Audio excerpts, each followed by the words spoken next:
1 minute of market open 9:16 a.m. buy call came, so green color candle open. Like this daily automatically it will generate calls like a signal in this chart. Right now you are watching this video like this daily, you need to watch this chart. This chart will give the entry point, target, stop loss. Through this entry you can do manual trading as well as auto trading also possible. For chart plan detail you can send me a hi message in WhatsApp. August 20th Tuesday market 9:16 a.m. buy call came, so green color candle open. We are watching in Banknifty future 1 minute chart. At the end of the video we will show at the money option chart also, so you will have idea about option chart. Right now you are watching in Banknifty future 1 minute. So the buy call came at buy at 50,560. Above lines are first target, second target line. Below red color line is the stop loss line. The first target is 687, so 560 is the entry point and 687 is the first target. It's 127 point first target range. After 20 minutes of market momentum, it successfully break out the first target range. First 15 minutes 9:15 to 9:30 market was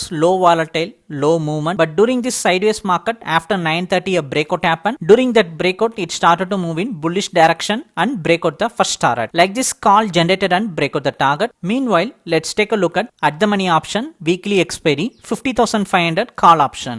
At 230 range this buy call generated and market breakout 280 at the time of first target and currently trading above 300-320 range. Like this you can change the script and watch in this chart. After some time it started to move in the second target and break out the both the targets also. If you want to subscribe for this chart, if you want this chart, send me a hi message in WhatsApp.